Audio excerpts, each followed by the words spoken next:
दोस्तों, जय हिंद, जय भारत, वंदे मातरम। मैं लोधी परमेश्वर राजपूत एक बार फिर आप सभी के सामने प्रस्तुत हूँ इस नई वीडियो के साथ। बहुत समय से कोई वीडियो नहीं आ पाई, क्षमा चाहता हूँ। गला बहुत ज़्यादा ख़राब था, अभी भी ख़राब है, लेकिन रुक नहीं पा रहा हूँ। कोशिश कर रहा हूँ कि वीडियोज़ लाऊँ, तो इसीलिए आज क्योंकि जिसे कहते हैं मौका भी था और दस्तूर भी था। जैसा कि आप सभी जानते हैं आज क्रिसमस है, तो इसी पे एक विशेष वीडियो आप सभी के लिए मैं लेके आया हूँ, क्रिसमस पर विशेष। अब आप कहोगे कि जी विशेष क्या? सभी जानते हैं क्रिसमस क्यों होता है, कैसे होता है, क्या होता है, क्या है, सब कुछ हमको पता है। मैं आपको वो बताने वाला हूँ जो आप नहीं जानते हैं। अधिकतर लोग नहीं जानते होंगे, जो जानते हैं वो बहुत बढ़िया जिसे कहते हैं। और अगर वो जानते होंगे तो उन्हें ये भी पता होगा कि ये जो क्रिसमस है ये भारत का तो त्यौहार दूर दूर तक नहीं है। ठीक है, तो चलिए इस क्रिसमस को शुरू जो किया गया वो तो सभी जानते हैं कि जन्म से शुरू हुआ। जीसस का जो जन्म है, जो ईसा मसीह बोलते हैं, ईसा मसीह का जो जन्म है, तब से ये हर वर्ष धीरे धीरे मनाया जाने लगा 25 दिसंबर को।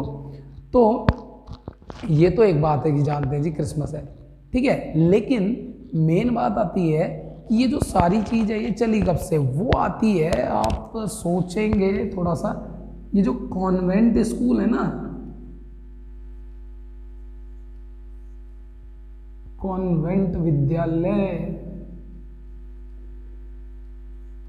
जिन्हें आप कॉन्वेंट स्कूल्स बोलते हैं, या आजकल जो भारत में आप देख रहे हैं कि बहुत सारे लोग, चाहे वो सनातन धर्मी हैं या कोई, खासकर सनातन धर्मियों को ही ज़्यादा पता नहीं क्या शौक चढ़ा हुआ है, मुझे और किसी को तो खैर इतना मैंने देखा नहीं है। सनातन धर्मी होते हैं वो सेंटा क्लॉज की टोपी पहन पहन के अपने बच्चों को पहना के चल बेटा क्रिसमस, ठीक है।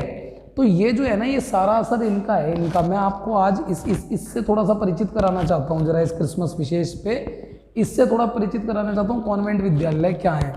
तो चलिए, अगर हम बात करते हैं इस वीडियो की, तो प्लीज़ इस वीडियो को मैं पहले ही कह रहा हूँ, आप इसमें लाइक करिए चाहे मत करिए, चैनल को सब्सक्राइब करिए चाहे मत करिए, लेकिन शेयर ज़रूर करिएगा। ये इन्फॉर्मेशन, ये जो सूचना मैं दे रहा हूँ, ये ज्ञान आपको जो दे रहा हूँ, ये मतलब प्लीज़ इसको पहुँचाइए, जितने ज़्यादा लोगों तक पहुँचा सकते हैं पहुँचा दीजिए। सब्सक्राइब नहीं करना मत करिए, लाइक नहीं करना मत करिए, अच्छी भी ना लगे तो भी शेयर ज़रूर करिए, क्योंकि जो मैं आपको बता रहा हूँ ये फैक्ट रिलेटेड सत्यता है। ये बिल्कुल जिसे कहते हैं तथ्यों पे आधारित मैं बात आपको बता रहा हूँ। तो हो सकता है आपको अच्छी ना लगे, लेकिन आप फैलाएंगे तो बहुत से ऐसे लोग होंगे जिन तक ये पहुँचेगी और उनको इसका लाभ मिलने वाला है। हो सकता है वीडियो थोड़ी सी लंबी हो, तो इसको देखिएगा, लेकिन एंड तक बहुत ही ज़बरदस्त जानकारी आपके लिए इसके अंदर लाया हूँ आज मैं। तो देखें, सबसे पहले जो यूरोपियन सभ्यता है, अगर आप उसे समझना चाहें तो अमेरिकी और यूरोपियन सभ्यता में बहुत ज़्यादा अंतर नहीं है। क्यों? क्योंकि अधिकतर यूरोपीय लोग ही हैं जो अमेरिका में जाके बसे हुए हैं। वहाँ के मूल निवासी जो रेड इंडियंस थे, या मैं कहूँ जो मूल निवासी अमेरिका के हैं, वो बहुत कम लोग हैं, या कह लीजिए नाम मात्र के लिए बचे हैं। वहाँ पे जाके कोलंबस ने जो मार काट मचाई उसे कोई भी नहीं भुला सकता। हालांकि इतिहास आपको इन सारी बातों को नहीं बताता। कोलंबस एक नंबर का लुटेरा था, ठीक। स्पेन से वो गया था और उसके बाद उसने वहाँ पे रेड इंडियंस को अंधाधुंध मारा है। ये पूरे इतिहास में आपको मिल जाएगा, आप किताबें ढूंढिए, पढ़िए, रेफरेंसेस हैं। और अगर फिर भी आपको नहीं पता लग रहा तो मुझे बताइए, किताब मैं आपको बता दूंगा, तो वहाँ आप जाके ढूंढिएगा तो आपको पता लगेगा। हालांकि आप नेट पे देखेंगे तो नेट पे भी अब काफ़ी सच्चाई आने लग गई है। चलिए, तो अमेरिका और यूरोप की जो सभ्यता है उसमें बहुत ज़्यादा अंतर नहीं। और ये सभ्यता जो मैं कहता हूँ कि एक तरीके से क्रिश्चियनिटी की पूरी सभ्यता है, और ये जो क्रिश्चियनिटी की पूरी सभ्यता है, इसको आप जरा आप थोड़ा सा ध्यान करेंगे तो ईसा मसीह की अगर हम बात करें तो उनसे ज़्यादा इस पे जो प्रभाव दिखता है वो प्लेटो का दिखता है। इस पे ईसा मसीह से ज़्यादा प्रभाव प्लेटो का। प्लेटो, आप मतलब सोच नहीं सकते कि प्लेटो एक दार्शनिक था। हालांकि कुछ अच्छी बातें भी उसने बोली, लेकिन उसकी मेरे को ऐसा लगता है सारी उल्टी वाली बातें इन यूरोप वालों को ज़्यादा समझ आई हैं। तो उल्टी बात में उन्होंने एक ज़बरदस्त बात बोली, बड़ी खतरनाक उल्टी बात। वो कहता है कि संपूर्ण प्रकृति जो है ये मनुष्य के भोग के लिए बनी है। अच्छा, इस पूरी यूरोपियन और अमेरिकन सभ्यता को कहते हैं कि भैया ये उसकी किताब के फुटप्रिंट के जैसी है, बस मान लो प्लेटो के फुटप्रिंट के जैसे। मतलब किताब होता है, किताब का पन्ना होता है ना, पन्ने के नीचे यहाँ पे फुटप्रिंट लिखे होते हैं, ठीक है। तो ये जो पेपर होता है हमारा कागज, इसके यहाँ पे किताब के नीचे फुटप्रिंट होते हैं छोटे छोटे, कहीं पे विचार लिखे होते हैं, कहीं कुछ लिखे होते हैं, अलग अलग किताबों में अलग अलग होता है। तो वो कहते हैं कि यूरोप की अमेरिका की सभ्यता जो है ना, ये कहा जाता है सच में वहाँ पे कि भाई प्लेटो के किताब के फुटप्रिंट के बराबर ही मानो इस सभ्यता को। और वही प्लेटो कह रहा है कि ये संपूर्ण प्रकृति मनुष्य के भोग के लिए बनाई गई है। और उसमें भी वो क्या मेंशन करता है कि जी पुरुष के भोग के लिए, स्त्री को भी नहीं लेता भाई, बल्कि कहता भी यहां तक है कि स्त्री में तो आत्मा ही नहीं है। समझिए, ये प्लेटो कह रहा है और उसी प्लेटो के आधार पे पूरी सभ्यता यूरोप की चल रही है। और इसी के कारण सन 1950 तक किसी भी महिला को वहां पे वोट डालने का अधिकार नहीं था। और ये हमें महिला सशक्तिकरण की बातें बताते हैं, ठीक है। मैं हटना नहीं चाहता टॉपिक से, लेकिन ये उसने कहा कि पूरी जो प्रकृति है वो पुरुष के भोग के लिए बनी है, मनुष्य के भोग के लिए बनी है। तो इसको भोगो, सब बर्बाद कर दो, पेट्रोल डीजल कोयला जो भी है सब भोग डालो, जितना भी है सबका दोहन करो, अंधाधुंध दोहन करो, सब खत्म कर दो। पता नहीं बाद में कैसे जिएगा या इसकी पुश्तें कैसे जिएंगी, वो यही जाने, इसका काम जाने प्लेटो ने, लेकिन ये बोल दिया, ठीक है जी। अब बोलने के बाद सारे यूरोप वासी जो थे, अमेरिका वासी थे, इसी काम पे लग गए सारे के सारे, भोग भोग भोग भोग भोग। अब भोगने में हर तरह का भोग, भौतिक भोग, शारीरिक भोग, इसमें भौतिक और शारीरिक भोग को कुछ ज़्यादा ही मान्यता दे दी गई यूरोप में और अमेरिका में, जिसके कारण बहुत सारे ऐसे व्यक्ति हुए जिनकी शादी से पहले या शादी के बाद ही संतानें हुई। बहुत सारे, कोई एक आधा नहीं, बहुत सारे। अच्छा, अब जिनकी शादी से पहले संतान हुई वो भी और जिनकी शादी के बाद हुई वो भी, इन दोनों ही प्रकार के व्यक्तियों के लिए ये बड़ी समस्या की बात हो गई कि अब संतान का पालन पोषण करना है तो भोगेंगे कैसे? ना भौतिक भोग ना शारीरिक भोग, अब तो जिम्मेदारी आ गई। तो अब ये लोग क्या किया करते थे, ये लोग बच्चे को चर्च के बाहर छोड़ दिया करते थे। बच्चों को चर्च के बाहर, कुत्ता खा जाए, भेड़िया खा जाए, बच्चा जिंदा रहे, सुबह ना रहे, रात को चर्च के आगे वो उसको झूले में डाल के छोड़ दिया करते थे। इस प्रकार के जितने भी, और बहुत सारे ऐसे बच्चे, बहुत सारे इस प्रकार के बच्चे यूरोप और अमेरिका में चर्च के आगे आज भी आपको मिल जाएंगे। ऐसा नहीं है कि ये पहले ही होता था, आज भी होता है, आज के युग में भी ऐसा है। और सुबह जब वो जो पादरी है, जो प्राइस्ट है, वहाँ पे जो अपना दरवाज़ा खोलेंगे तो उनको वो दिखेगा, अगर जिंदा रहा तब तक तो ठीक है, वो उसको रख लेते हैं। अब पूरी सभ्यता, पूरा यूरोप, पूरा अमेरिका सब मिला के यही काम कर रहे हैं, तो कितने सारे ऐसे बच्चे। तो अब इन बच्चों का लालन पालन कौन करे, शिक्षा व्यवस्था कौन करे? अब इसकी जब सारी बात आती है तो क्या होता है कि वो कहते हैं कि ठीक है, इसका रख रखाव सारी चीज़ कौन करेगा? भाई चर्च करेगा। ठीक है जी, चर्च कर लेगा। तो उसके लिए लोगों ने कहा ठीक है जी, हम चर्च को दान देते रहेंगे, उसकी कोई टेंशन नहीं है, एक समाज बना देते हैं, सामाजिक व्यवस्था बना देते हैं, चर्च को दान पैसा मिलता रहेगा। चर्च इनका भैया ऐसे वाले बच्चों का जिनको हम एक तरीके से कहें कि ये लावारिस बच्चे हो गए, एक तरीके से आप ऐसा मान लीजिए, जिनके माता पिता का नहीं पता, इन बच्चों का रहना, कपड़ा, पढ़ाई, इस सब की व्यवस्था चर्च की एक जिम्मेदारी हो गई, एक कर्तव्य हो गया। तो चर्च ने क्या किया? चर्च ने खोले स्कूल शिक्षा व्यवस्था के लिए, और उन स्कूलों को कहा गया कॉन्वेंट स्कूल या कॉन्वेंट विद्यालय। ठीक है, वहाँ पे स्कूल हो गया, हमारे यहाँ विद्यालय है। तो कॉन्वेंट जो है ये खुले। अब ये जब खुले तो अब इसमें पढ़ने वाले बच्चों के साथ क्या बात हुई भाई? अब ये वो बच्चे थे जिनके माता पिता ने इनको छोड़ दिया। अब जब माता पिता ने छोड़ दिया तो अब वहाँ पे जब वो पढ़ते थे, पढ़ते पढ़ते बड़े हुए, तो हमारे माता पिता कौन? पता ही नहीं, किसी को भी नहीं पता। तो हुआ क्या कि भाई ये जो बच्चे थे सारे के सारे, जितने भी, इन सबको कहा कि भाई आपके जो पिताजी हैं ना, ये जो आपके प्रिंसिपल हैं, वहाँ के जो प्रिंसिपल हेड हो गए एक तरीके से, उनको वो फादर फादर फादर फादर, सबको सारे बच्चे उन्हीं को फादर बोलते थे, सारे बच्चे। क्यों? वो इसलिए क्योंकि उन्हें अपने असली बाप का पता नहीं था, भाई अपने पिताजी कौन है पता नहीं, तो वो उनके पिताजी, ठीक है। वहाँ पढ़ाने वाली जो होती थी सिस्टर, वहीं ब्रदर, मतलब जो भी रिलेशन, जो भी संबंध, जो भी रिश्ते उनके हैं वो वहीं हैं, यानी असली वाला कोई पता नहीं, तो सब यहीं बनाओ भाई, भाई भी यहीं बनाओ, ब्रदर भी बनाओ, सिस्टर भी बनाओ, फादर भी यहीं है।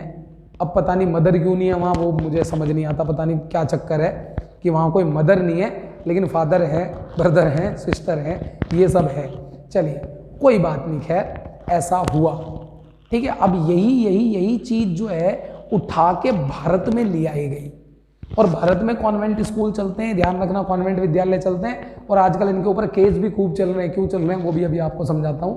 अब ये भारत के जो कॉन्वेंट विद्यालय है, भारत के जो कॉन्वेंट स्कूल है, इनमें भी हाल यही है। अब मुसीबत ये है, चलो मैं आपको एक कहावत बताता हूँ, कभी कभी देखो देखो देखो भारत में कभी लड़ाई हो जाती है, जैसे दो लोगों में लड़ाई हो जाए ना, तो कई बार क्या है कि पुराने समय से ही एक बड़ा जबरदस्त सा डायलॉग है, वो जो है आज भी चलता है और बहुत पुराने टाइम से चलता आ रहा है। और जब कभी लड़ाई होती है ना, तो उसमें एक जबरदस्त सा डायलॉग बोला जाता है। वो डायलॉग क्या है कि अगर बेटा जो ये हो गया जो तू कह रहा है, मैं होने नहीं दूंगा, और अगर जो तूने मेरे होते हुए ये कर लिया, या मेरे होते हुए तूने ये सीमा पार कर ली, मेरे होते हुए तूने ये काम कर लिया, तो मैं भी एक बाप की औलाद नहीं।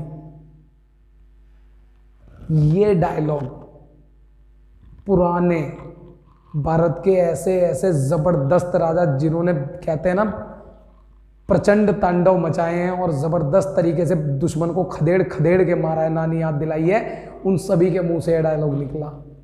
क्यों? कारण ये कि भारत में माताएं तो 2, 3, 4, 5 अनेकों हो सकती है, माताओं का दर्जा इतना है, लेकिन भारत में पिताजी कभी भी 2 नहीं है। और इसे तो छोड़ दो आप, ये खुद जो ये यूरोप और अमेरिका वाले लोग हैं ना, इनकी आप वेबस्टर्स डिक्शनरी चेक करिएगा, उसमें एक शब्द आता है जिसे हम कहते हैं बास्टर्ड।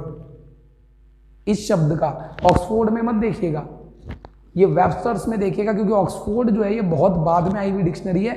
जो बेसिक डिक्शनरी है इंग्लिश की, बिल्कुल पुरानी वाली जो है वेबस्टर्स डिक्शनरी, उसमें बास्टर्ड का मतलब अगर आप ढूंढेंगे तो बास्टर्ड का मतलब है ऐसा एक व्यक्ति जिसके 2 पिताजी हों। ये एक गाली के रूप में प्रयोग होता है। अब भारत के बच्चे कॉन्वेंट स्कूल में पढ़ते हैं, कॉन्वेंट विद्यालयों में जाते हैं, और ये कॉन्वेंट कौन से वाले हैं? वही चर्च वाले हैं, जिनको ईसाई चर्च चलाते हैं, वही सब है कॉन्वेंट स्कूल, कॉन्वेंट विद्यालय। अब वहाँ ये लोग जाते हैं और ये बच्चे वहाँ के प्रिंसिपल को फादर, तो भैया एक फादर तुम्हारे घर पे बैठे हैं। भारत में सबको अपने पिताजी का पता है। क्यों? क्योंकि भारत में कोई ऐसा प्लूटो नहीं था जिनने ये कहा सारी पृथ्वी हमारे भोग के लिए है, सारी सृष्टि हमारे भोग के लिए है। इसलिए भारत में जो आध्यात्मिक ज्ञान चला, या कहें कि भारत का जो ज्ञान चला, उसमें एक पूरी व्यवस्था बनी जिसमें माता हैं, पिता हैं, उनका कर्तव्य है बच्चों का लालन पालन करना। इसलिए भारत में कभी भी इन कॉन्वेंट विद्यालयों की, कॉन्वेंट स्कूलों की जरूरत नहीं पड़ी। और भारत में 99.99999% बच्चों को अपने पिता और माता का पता है कि ये मेरे माता और पिता हैं। अब कॉन्वेंट स्कूल में गए, वहां पता लगा प्रिंसिपल को क्या कह रहे हैं, फादर। एक तो बैठे थे घर में, दूसरे बैठ गए स्कूल में। पिताजी कितने? 2। आप कौन? बास्टर्ड। तो भाई ये जो ऐसी ऐसी हरकतें हैं ना, इनको थोड़ा सा जरा संभालो।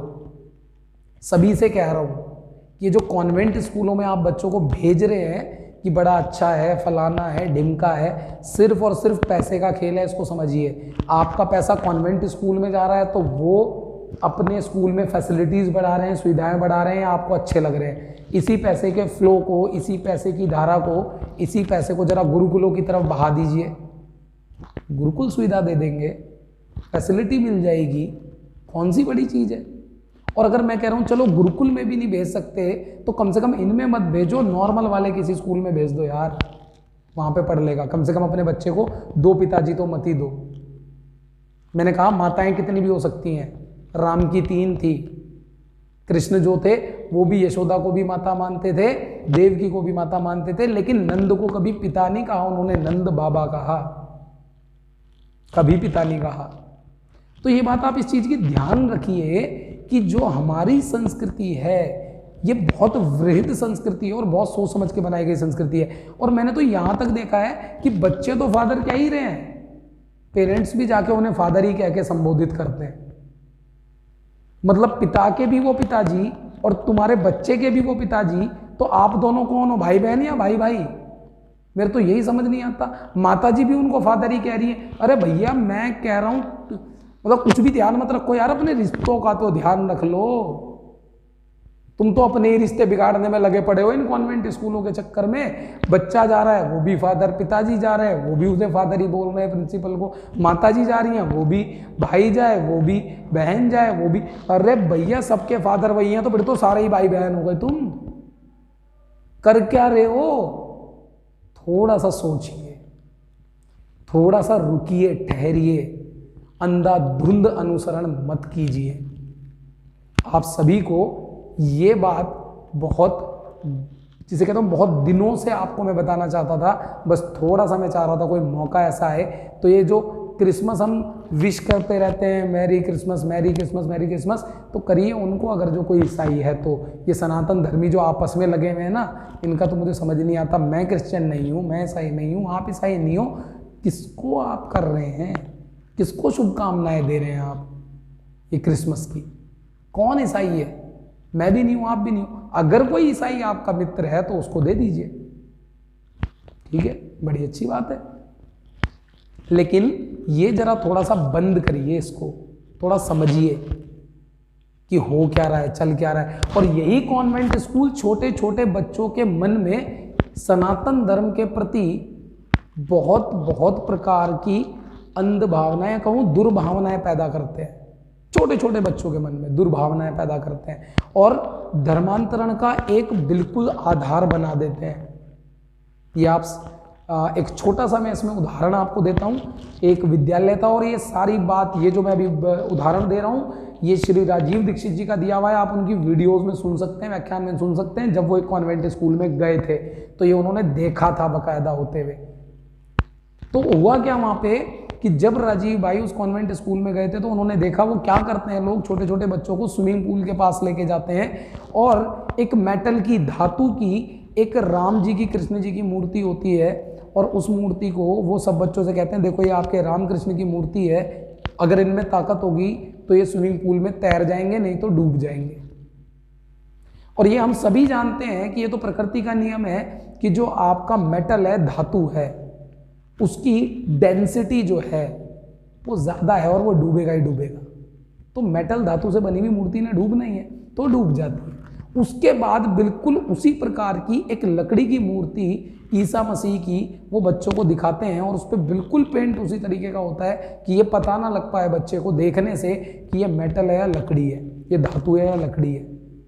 और फिर उसी मूर्ति को भी वो डालते हैं स्विमिंग पूल में और फिर वो दिखाते हैं कि देखो बच्चों, क्योंकि ईसा मसीह में ज़्यादा ताकत थी, वो तैर रहे हैं, और राम में, कृष्ण में, आपके किसी भगवान में इतनी ताकत नहीं है तो नहीं तैर रहे। आप सोचें उस बाल मन पे क्या प्रभाव पड़ रहा है। इन कॉन्वेंट स्कूलों में धर्मांतरण की जो ये एक आधार है, ये वहीं उन स्कूलों से ही शुरू होता है, ये वहीं से। आजकल के कॉन्वेंट स्कूलों में भी ये खूब चल रहा है और इनके ऊपर केस भी खूब चल रहे हैं, आए दिन आप सुनते रहते होंगे। नहीं सुनते तो थोड़े से जागरूक होइए और पता करिए चीज़ों के बारे में, आपको पता लगेगा। आजकल के कॉन्वेंट स्कूल क्या कह रहे हैं कि आप जो है एक काम करिए। अभी एक छोटी सी बच्ची है, उस बच्ची ने मेरी एक छात्रा है, उसकी बहन है, रिश्तेदारी में है, कॉन्वेंट स्कूल में पढ़ती है। उसका फ़ोन आता है, वो कहती है कि एक काम करिएगा, क्रिसमस वाले दिन आप अपनी जो सेंटा वाली टोपी होती है ना, उसमें कुछ भी विश मांग के रख दीजिएगा, वो विश पूरी हो जाएगी। अरे क्या बकवास है यार, ये मजाक चल रही है कोई?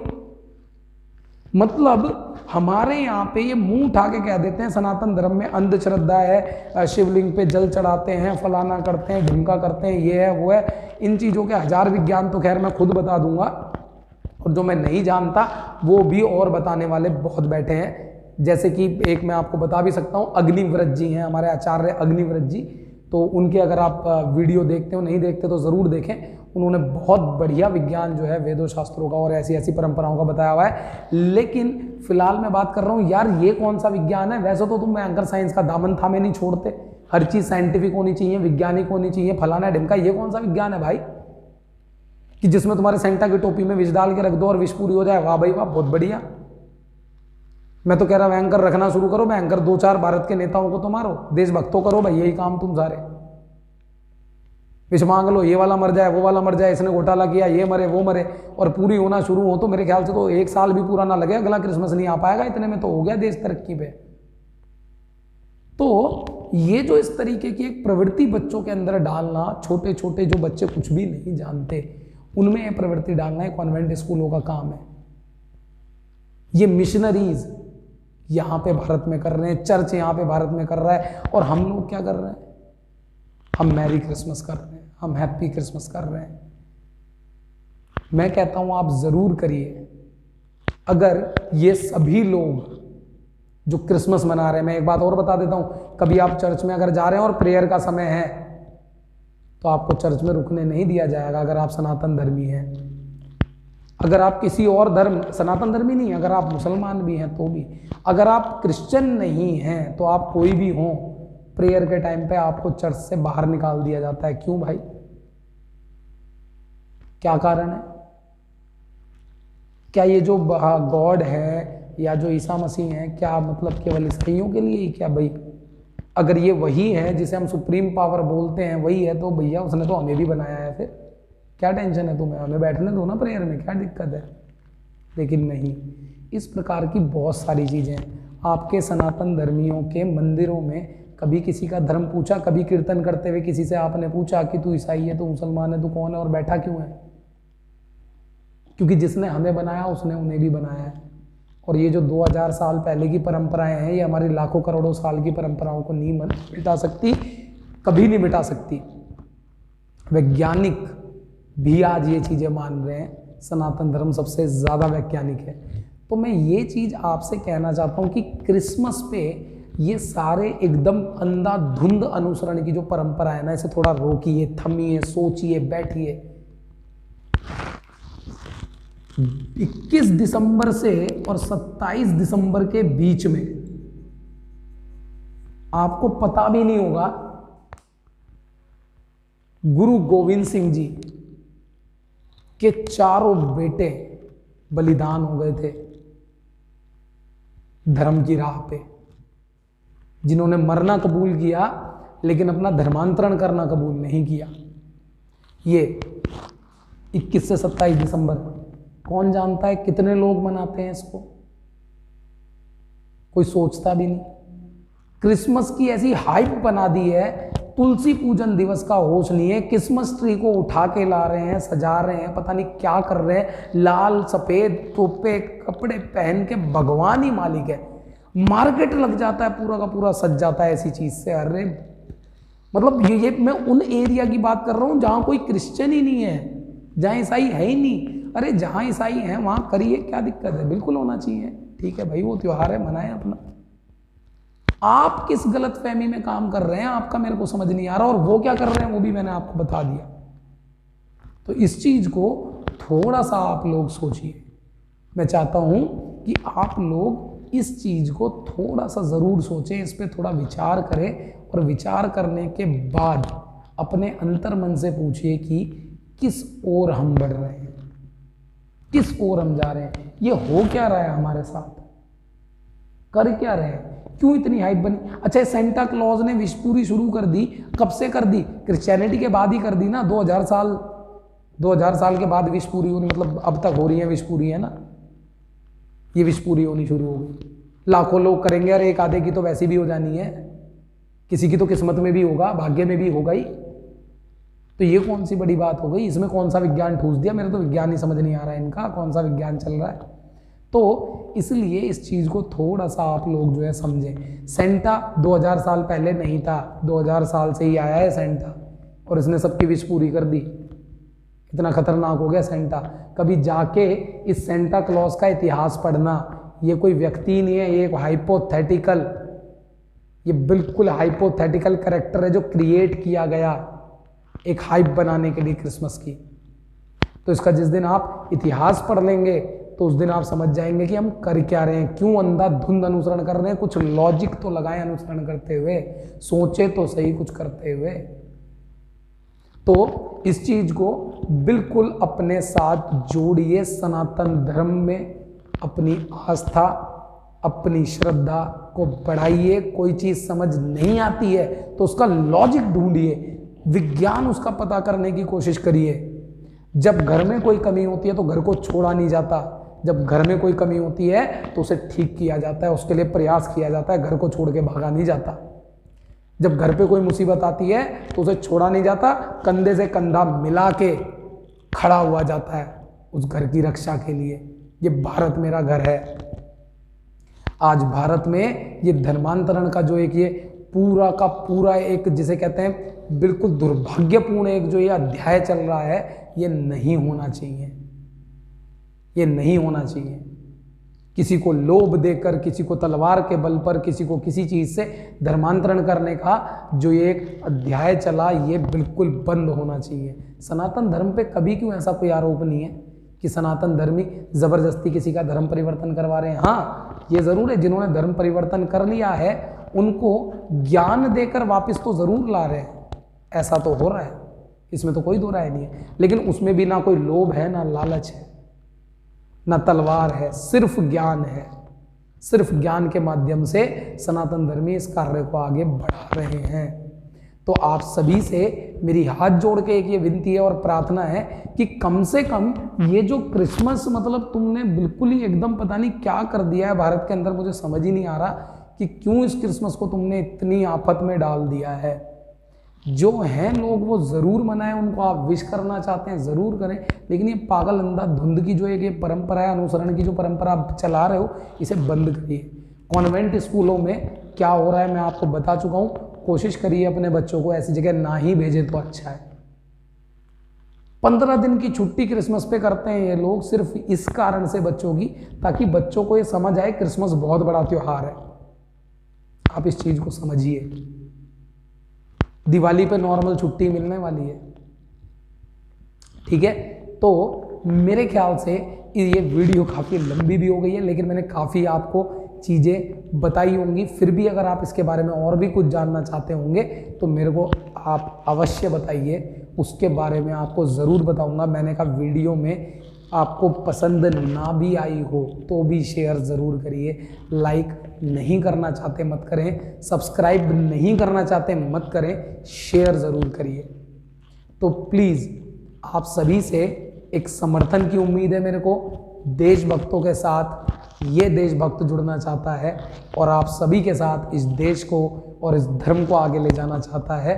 तो आप सभी जुड़े और जुड़कर मेरा समर्थन करें, ताकि हम सभी एक सुनहरा भारत, विश्व गुरु भारत फिर से निर्माण कर सकें, एक अखंड भारत फिर से निर्माण कर सकें। तो जैसा मैंने आप सभी को बताया कि क्या है क्रिसमस, कैसे है क्रिसमस, क्या कॉन्वेंट स्कूल हैं, कैसे क्या काम चल रहा है, और ये विश करने की परंपरा को थोड़ा सा ज़रा ठीक कर लीजिए। तो आज के लिए इतना ही है, और बाकी जितने भी ये दो पिताजी वाले लोग हैं इन सभी को मैरी क्रिसमस। जितने भी दो पिताजी वाले, ध्यान से सुनिएगा, मैं ये जो मैरी क्रिसमस कह रहा हूँ ये सब दो पिताजी वाले लोग जितने भी हैं उन सभी को क्रिसमस की बहुत बहुत शुभकामनाएं। क्योंकि चाहे वो यूरोप वाले हों, अमेरिका वाले हों, भारत वाले हों, कहीं भी वाले हों, तो इनके दो पिताजी तो हैं ही हैं, एक स्कूल वाले या कह लीजिए कॉन्वेंट स्कूल वाले और एक घर वाले, ठीक है। या वहाँ वालों को तो अपने असली वाले पता नहीं होते, यूरोप अमेरिका वालों को तो, लेकिन हैं उनके भी दो। अपने वाले जो थे असली वाले पता नहीं है जिन्होंने जन्म दिया, लेकिन हाँ वो वाले दूसरे वाले पता है, तो वो फादर हैं, तो फादर तो उनके भी दो ही हैं। तो जितने भी ये दो फादर वाले लोग हैं इन सभी को क्रिसमस की बहुत बहुत शुभकामनाएं। तब तक के लिए आगे के लिए और वीडियोस लाऊंगा।